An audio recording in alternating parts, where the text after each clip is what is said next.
College में ये विषय, कोई भ्रष्टाचार, 1 रुपए का भ्रष्टाचार कोई माई का लाल सिद्ध कर देगा, मैं उस दिन राजनीति छोड़ के चला जाऊंगा। बक्सर चुनाव आते आते 2 करोड़ प्लस हो गए, यह कमाई है या चमत्कार है? देखिए, चमत्कार नहीं है और मुझे लगता है कि आप अच्छी तैयारी करके आए हैं।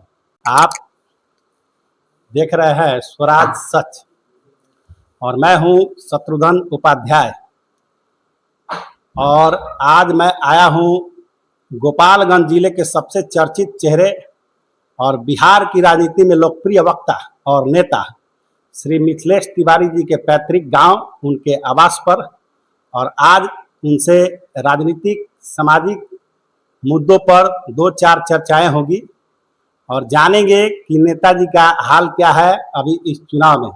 तो सर, सबसे पहले आपका स्वराज सच और शत्रुघ्न उपाध्याय ब्लॉग आपका हार्दिक अभिनंदन करता है, स्वागत करता है। धन्यवाद शत्रुघ्न जी, आपका हमारे घर पे स्वागत है। आपके और बैकुंठपुर के एक जदयू नेता हैं जिनकी आपसी राजनीतिक वर्चस्व की लड़ाई में एनडीए ने 2020 में यह बैकुंठपुर का सीट गंवा दिया था, इस पर आप क्या कहेंगे सर? देखिए, वर्चस्व की लड़ाई नहीं है।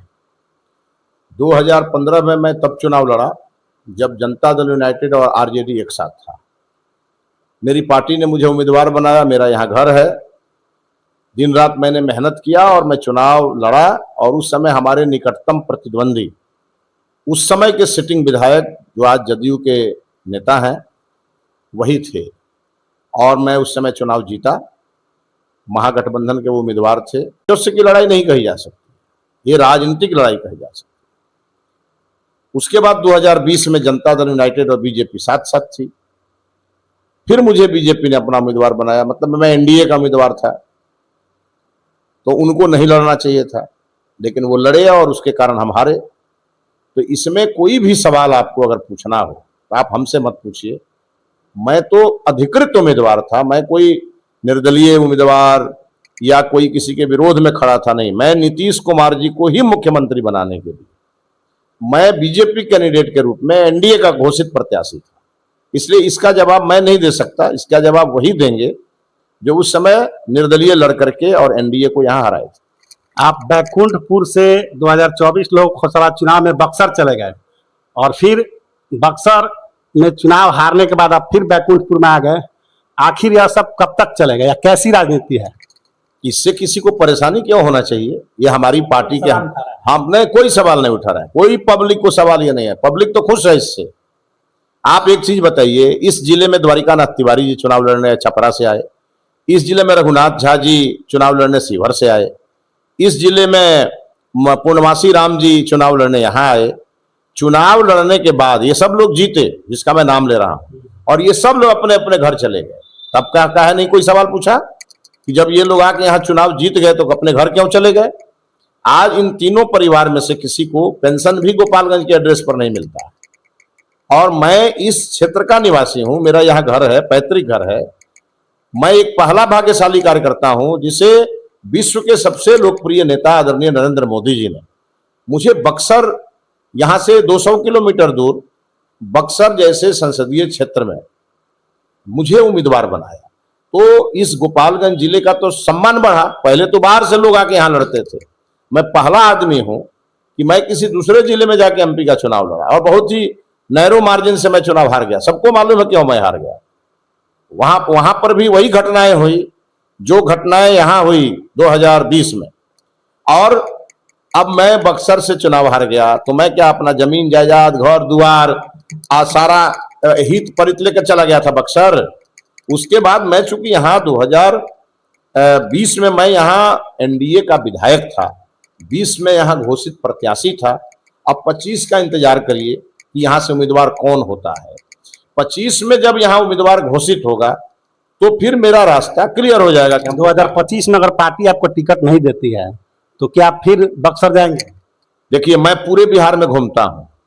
मैं अभी 8 तारीख को कटिहार जा रहा हूं, पार्टी ने मुझे वहां कहा है सम्मेलन में जाने के लिए, तो मैं पूरा बिहार घूमता हूं। मैं पार्टी का 16 साल पार्टी का उपाध्यक्ष और महासचिव रहा हूं और अभी बैकुंठपुर के लिए मैंने अभी पार्टी के सभी दायित्वों को छोड़ा है। पार्टी में बात करके छोड़ा है। अब मुझे मिलेगा कि नहीं मिलेगा, कल क्या होगा फिर कल बताएंगे। आज मैं यहां का अधिकृत एनडीए का नेता हूं और मैं अपने एनडीए को जिताने के लिए बूथ संकल्प अभियान में मैं घूम रहा हूं। अपने बूथ के जो अध्यक्ष हैं उनकी क्या तैयारी है, उस बूथ पे क्या परेशानी है, वहां के लोगों की क्या समस्या है, ये देखना मेरा काम है। और मैं जा रहा हूं, आज भी मैं प्यारेपुर पंचायत जा रहा हूं। 2015 में मुजफ्फरपुर में एक और गोपालगंज में एक, गोपालगंज जिले में आपके चुनावी हल्फनामे के दौरान आप दिखाए हैं कि 2 गो आप पर आपराधिक मुकदमे हैं, क्या है वो? एक मुकदमा मेरा ये है कि जब 2020 के चुनाव के 2015 का बात है सर। मैं अपने 15 में तो मेरे पास जो मुकदमे थे उसमें से एक खत्म हो गया। अब 2020 में मेरा, मैं बताता हूँ, गोपालगंज वाला 20 के हलफनामे में 2 केस होगा मेरे ऊपर। एक है आचार संहिता का केस, जो मैं बैकुंठपुर थाने में मैं बैठ गया था जाके, क्योंकि हमारे ऊपर जानलेवा हमला हुआ, पुलिस उस समय निष्क्रिय थी। मैं बैठ गया, एफआईआर नहीं लिया जा रहा था।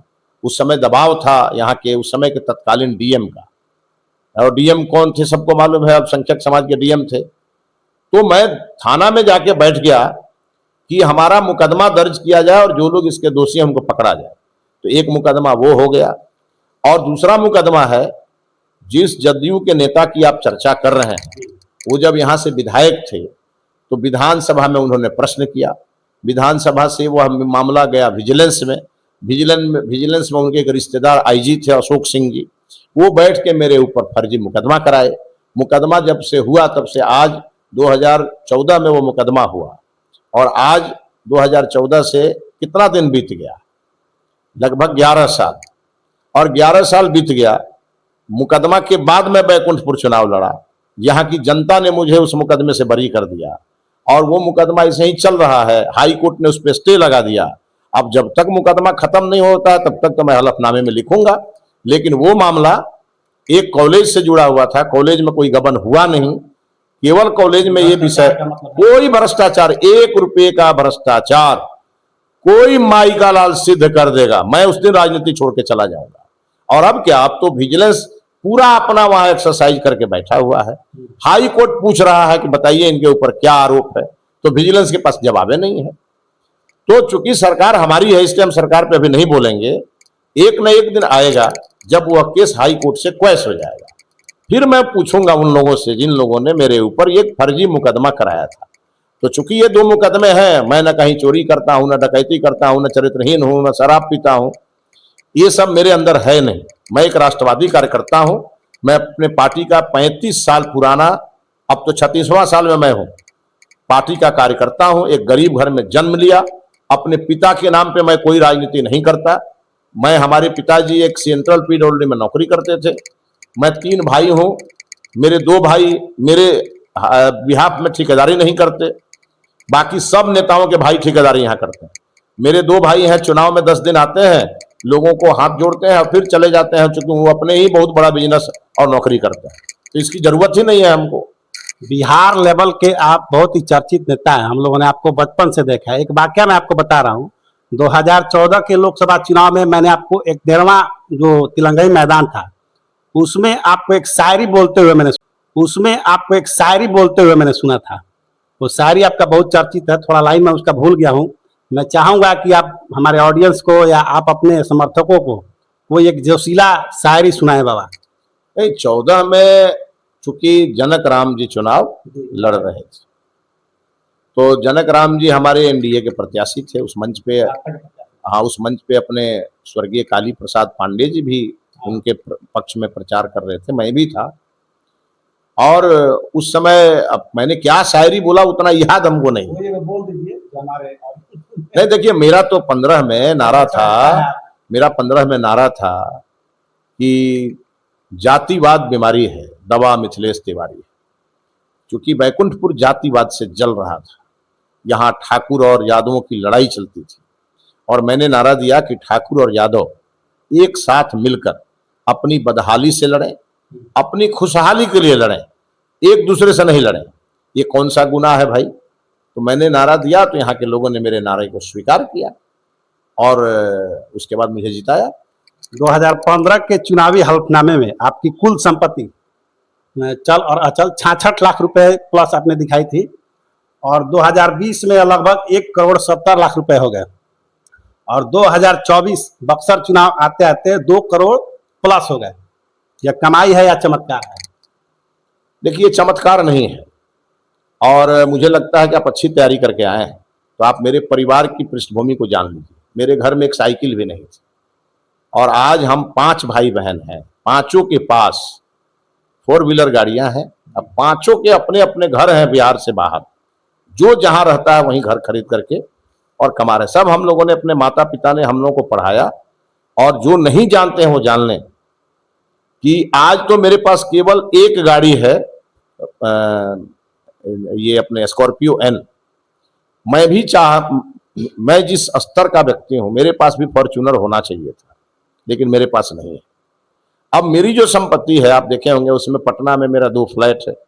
मैं एक फ्लैट खरीदा था 2005 में, तब पटना के फ्लैट की कीमत बहुत कम थी। मेरे ख्याल से, मुझे ठीक से याद नहीं है, 8-9 लाख रुपया मैंने एक फ्लैट खरीदा था। तो उस समय क्या मेरी उतनी औकात नहीं थी फ्लैट खरीदने की। मैं कोचिंग चलाता था, आज भी मेरा कोचिंग पटना में चलता है। मेरे एक छोटे भाई, आज उसको उनकी पत्नी और वो चलाते हैं। अब बताइए कि मेरी धर्म पत्नी, वो भी कुछ काम करती है, मतलब वो कंप्यूटर से पढ़ी हुई हैं, इंटरमीडिएट पास हैं। उन्होंने भी अपना कुछ किया है, कुछ महिलाओं को अपने काम में लगाया है, जो लगाते रहते हैं। और हमारे एक भाई जो है, देश की सबसे चर्चित दवा कंपनी वकार्ड, उस कंपनी के वाइस प्रेसिडेंट जो रहते हैं पूना में, उनका घर है, बहुत बड़ा घर है, और अभी बंबई में वो पोस्टेड। मेरे एक हमसे सबसे छोटे भाई, बिहार की सबसे चर्चित विद्यालय और नेट्रोडम एकेडमी, जहाँ पर बड़े बड़े लोगों के बच्चियां पढ़ती, उस स्कूल में आज वो सीनियर टीचर है, मतलब वो वाइस प्रिंसिपल के मतलब रूप में काम करता है। हम लोगों का पूरा, हमारी माँ को अभी भी पेंशन मिलता है। हमारे पूरे परिवार में हमारी बहू जो है अभी, उसको लगभग 70-80 लाख का पैकेज है उसका। हमारा बेटा पिछले 5 साल से नौकरी कर रहा था, अभी उसने एक बिजनेस खड़ा किया है।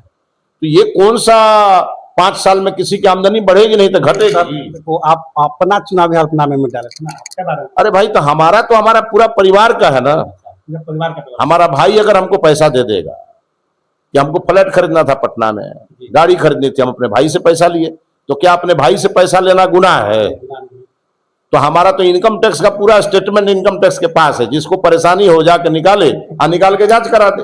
क्या बिहार में 2025 में आपके एनडीए गठबंधन की सरकार बनेगी, या महागठबंधन की वापसी होगी, या जो पीले ड्रेस में चल रहे हैं लोग जन स्वराज वाले, उनकी सरकार बनेगी? नहीं, आपने अभी संपत्ति का जिक्र किया, पहले उसको पूरा कर लीजिए। यहाँ के जो विधायक हैं वो मेरे ऊपर आरोप लगाते हैं कि इनकी पूना में फैक्ट्री है, कहते हैं दिल्ली में इनका फार्म हाउस है। तो हाँ, वो माननीय विधायक जी से कहना चाहेंगे, भैया मुझे पता तो बता दो कि मेरी फैक्ट्री है कहाँ। कम से कम इस उम्र में अगर एक फैक्ट्री मुझे मिल जाएगी तो मेरा बुढ़ापा ठीक से गुजरेगा। और मेरा फार्म हाउस भी बता दो कि कहाँ है। हमारे एक रिलेटिव का फार्म हाउस है, जहाँ हमारा बेटा जब नौकरी कर रहा था, यहाँ क्या नाम है, गुड़गांव में, तो वहीं रहता था। तो हमारे वो रिश्तेदार का है, उत्तर प्रदेश के हमारे एक रिश्तेदार है। तो अब हमारे रिश्तेदार, हमारे तो मामा रहे हैं बिहार एथी के सीआरपीएफ के डीजी से रिटायर किए हैं, तो उसके लिए लोग माथा फोड़ ले अपना। हमारे रिश्तेदारी में 10 गो IAS IPS है, तो लोग माथा फोड़ ले उसके लिए। वही सवाल है सर, फिर क्या बिहार में एनडीए की सरकार बनेगी, या महागठबंधन की वापसी होगी, या जो जन स्वराज की चर्चाएं हो रही हैं उनका कोई बिहार में क्रेज होगा? देखिए, जन स्वराज, प्रशांत किशोर जी बिहार में मेहनत कर रहे हैं, अपनी पार्टी को खड़ा कर रहे हैं। किसी को भी अपना काम करने का इस देश में आजादी, लेकिन हमारे यहाँ, हमारे जिले में या हमारे विधानसभा में देयर इज नो जन स्वराज। यहाँ सीधी लड़ाई बीजेपी एनडीए वर्सेज आरजेडी की है, और आप देखिएगा इस पर बहुत दिलचस्प लड़ाई होगी। और 12-1 बजते बजते आरजेडी को मैं हरा दूंगा चुनाव के दिन। अब चाहे मैं उम्मीदवार रहूं या एनडीए से जो उम्मीदवार आए, लेकिन 12-1 बजे तक ही आरजेडी को पैक कर दूंगा। मैं उसी के लिए घूम रहा हूं। आपके विरोधियों की लिस्ट आपके ही पार्टी में लंबी होती जा रही है, इस पर क्या कहेंगे? वो जरा लिस्ट तो हम जाने हमारे विरोधी कौन है हमारे पार्टी में। नहीं नहीं, हमारे कोई विरोधी नहीं आदमी है। आप एक चीज बताइए, मेरा कोई विरोधी नहीं है। मैं विरोधी नहीं मानता हूं। अगर कोई हमको अपना विरोधी मानता हो तो बात अलग है, लेकिन मैं विरोधी किसी को नहीं। सर, राजनीति में कोई खुलम खुला किसी का नाम नहीं लेता है, इसी तरह आप पर भी लोग निशाना करते हैं और चर्चित लोग हैं, अब आप भी समझ ही रहे होंगे। नहीं नहीं नहीं नहीं, अब मैं आपको आज बता दूं, आप चले जाइए पब्लिक में और पब्लिक में जाके पूछिए लोगों से कि what is contribution of Mithilesh Tiwari, लोग बताएंगे। अब कौन क्या कहता है मैं ना उसको सुनता हूं और ना मैं उस पर कोई टिप्पणी करता हूं, लेकिन मेरे पार्टी में मेरा कोई भी विरोधी नहीं है। हमारे प्रदेश अध्यक्ष जी एकदम डंडा लेके मेरे साथ खड़े रहते हैं। मैं एक पार्टी का बहुत ही पुराना कार्यकर्ता हूं। हमारे जिला अध्यक्ष अपनी पूरी टीम के साथ हमारे साथ खड़े हैं। हमारे बगल के माननीय विधायक राम प्रवेश राय जी हमारे बड़े भाई हैं, आप जाके पूछ लीजिए। हमारा और उनका प्रेम जग जाहिर है। राम प्रवेश राय जी अगर कहीं कोई बात कहीं बोल भी दिए तो राम प्रवेश राय जी से अगले दिन मैं पूछता हूँ, राम प्रवेश राय जी बोलते हैं नहीं नहीं वो किसी दूसरे संदर्भ में हम बोल दिए। लेकिन राम प्रवेश राय जी हमारे पार्टी के इस जिले के सबसे सीनियर मोस्ट नेता हैं और मैं उनको बहुत सम्मान करता हूँ, वे मुझे बहुत सम्मान करते हैं। माननीय कुसुम देवी जी हमारी विधायक हैं। कुसुम देवी जी बहुत हमारा सम्मान करती हैं गोपालगंज का। उनके उपचुनाव में मैंने पूरा जान लगा दिया था। हमारे गप्पू बाबू यहाँ के एमएलसी हैं। गप्पू बाबू कभी हमारे लिए कुछ नहीं बोलते हैं। अब वो किसी और के लिए बोलते हैं और लोग हमारे साथ जोड़ देता हो, तो ये बात एकदम बेकार है, बकवास है। गप्पू बाबू हमारे बहुत ही सम्मानीय नेता हैं। नीतीश कुमार जी को आदरणीय हम सब लोगों ने मिलकर उनको जिताया है और आगे फिर उनको जिताएंगे। नीतीश कुमार जी को आदरणीय नेता मानते हैं? बिल्कुल मानते हैं। आपका एक वीडियो वायरल हो रहा है। नीतीश कुमार जी हमारे एनडीए के सर्वमान्य नेता हैं, आज भी हमारे नेता हैं और कल भी हमारे नेता रहेंगे। जो वीडियो वायरल आरजेडी करा रही है उसका सच इतना ही है कि नीतीश कुमार जी जिस समय हम लोग विपक्ष में थे और माननीय नीतीश कुमार जी मुख्यमंत्री के रूप में सदन में उन्होंने कुछ ऐसी टिप्पणी कर दी थी, हो सकता है उस समय उनकी तबीयत ठीक नहीं रही होगी और उसको लेके बिहार में बवाल हो गया था और महिलाओं को लेकर के था। तो सही बात है कि उस समय हमने कुछ प्रतिक्रिया दी थी। अब उस प्रतिक्रिया को लेकर के और राष्ट्रीय जनता दल के जो यहाँ के सूरज अस्त और विधायक मस्त जो यहाँ के माननीय विधायक जी हैं, वो अपने, मैंने देखा एक दिन अपने टाइमलाइन से चला रहे थे। मैं इतना घटिया आदमी नहीं हूं कि दो बार आरजेडी की सरकार नीतीश जी के साथ रही है और तेजस्वी यादव जी 3.5 साल उप मुख्यमंत्री रहे। तो उस समय तेजस्वी यादव क्या बोलते थे नीतीश जी के बारे में और उसके बाद जब नहीं थे तब क्या बोलते थे, ये सब मैं क्यों बताऊं, लोग जानते हैं। बहरहाल आदरणीय नीतीश कुमार जी के बाकी किसी बात का मैंने आज तक विरोध नहीं किया है। उस समय कुछ टिक्का टिप्पणी उन्होंने जनसंख्या को लेकर की थी, कहने का भाव उनका सही था, केवल उनके शब्द गलत थे और इस पे हमने कहा नीतीश जी महिलाएं बहुत नाराज हैं इस बात को लेकर। बाद में उन्होंने इस बात को तरीका हड़िया लेके घूम रही है। नहीं, महिलाएं जो है सचमुच नाराज थी, हम लोग उसमें विपक्ष में थे, तो हमने अपना काम किया और उसके बाद से कभी माननीय नीतीश जी ने इस प्रकार का बयान नहीं दिया। और आज मैं डंके की चोट पे कह रहा हूं कि माननीय नीतीश कुमार जी हमारे नेता हैं और हमारे नेता रहेंगे। आप अपने इस 99 बैकुंठपुर विधानसभा क्षेत्र की जनता को आने वाले चुनाव में क्या संदेश देना चाहेंगे? देखिए, मैं बैकुंठपुर की महान जनता को हाथ जोड़ के प्रार्थना करना चाहूंगा कि दिल्ली में आज स्वर्णिम काल है इस देश का, जब देश के प्रधानमंत्री माननीय नरेंद्र मोदी जी जो विकसित भारत बनाना चाहते हैं, तो विकसित भारत बनाने के लिए विकसित बिहार बनाना होगा और विकसित बिहार के लिए विकसित बैकुंठपुर, विकसित गोपालगंज बनाना होगा। तो मैं यहाँ की जनता से यही कहूंगा कि पिछला 5 साल आपका बर्बाद हो गया।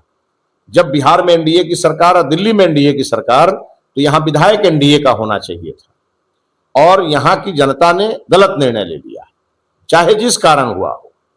तो मैं जनता जनार्दन को मैं यही कहूंगा कि आपने पिछले 5 वर्ष राष्ट्रीय जनता दल के देखे हैं।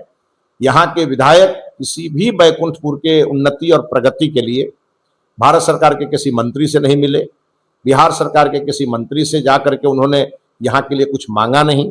जो काम हम लोगों ने कराया था, जो काम अभी पूरा हुआ इनके टेन्योर में, उसी में अपना बोर्ड लगा लगा करके और झूठ बोलते फिर रहे हैं। इसलिए अभी बैकुंठपुर के लिए बाकी बहुत कुछ करना बाकी है। बैकुंठपुर के हर खेत को पानी, हर हाथ को काम कैसे मिले, यहाँ के बच्चियों के का एजुकेशन बैकुंठपुर के ही अंदर और यहीं के छत में कैसे मिले, कम से कम डिग्री तक का एजुकेशन, उस पर बहुत काम करना है।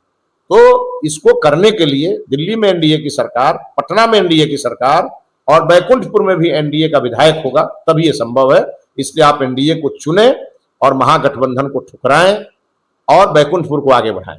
कल सर आप लोग का बिहार बंद था, आपके महिलाओं कार्यकर्ताओं का, तो उसमें कुछ, जैसे कि मुझे पता था कि इमरजेंसी सेवाएं बहाल है, लेकिन जगह जगह का वीडियो हम लोग रात में सोशल मीडिया पे देखे कि कुछ जगह जगह के नेता लोग हैं जो कि महिलाओं को, गर्भवती महिलाओं को, एम्बुलेंस को रोक रहे हैं। इस पर क्या प्रतिक्रिया देंगे? देखिए, एक्चुअली मैंने इसको ठीक से देखा नहीं, मैं कल बहुत व्यस्त था और हमारे यहाँ ऐसी कोई घटना हुई नहीं। एम्बुलेंस को तो किसी को नहीं रोकना चाहिए, और साथ ही साथ जो आवश्यक सेवाएं हैं, ये तो बंद जो था, ये तो जनता की ओर से बुलाया हुआ बंद था और आंशिक था, मतलब 12 बजे तक ही था। अब आप सोचिए कि मैक्सिमम लोग घर में रह गए और मैक्सिमम दुकानें बंद रह गई 12 बजे तक, तो हम लोगों को तो बंद कराना ही नहीं पड़ा। अब जब बंद होता है तो बीजेपी को बदनाम करने के लिए कुछ असामाजिक तत्व दूसरे पार्टियों के बीजेपी का झंडा बैनर लगा के घुस जाते हैं और आके जगह जगह करते हैं ये सब घटना, और सोचिए वो रिकॉर्ड भी हो जाता है। जो आते हैं कराने के लिए, वो रिकॉर्ड करने के लिए मोबाइल भी साथ साथ लेके चलते हैं और आकर के ऐसा वीडियो बना के वायरल करते हैं ताकि ये बदनाम हो जाए।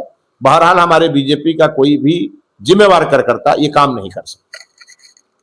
आप बिहार के लोकप्रिय भाजपा नेता हैं। मेरा नया चैनल है स्वराज सच, और शत्रुघ्न उपाध्याय के नाम से मैं ब्लॉग चलाता हूं, फेसबुक पे, यूट्यूब पे, इंस्टाग्राम पे। तो एक बार चाहूंगा बाबा कि आप हमारे चैनल के लिए अपनी जनता से कहें कि मुझे लोग समर्थन करें। देखिए शत्रुघ्न जी, यह जो आज आपको अवसर मिला है कि आप हमसे बैठ के बात कर रहे हैं, ये मोदी जी का स्टार्टअप और स्टैंड अप इंडिया का कमाल है कि हमारे युवा हुनरमंद हो और हमारे युवा स्वयं से रोजगार करें।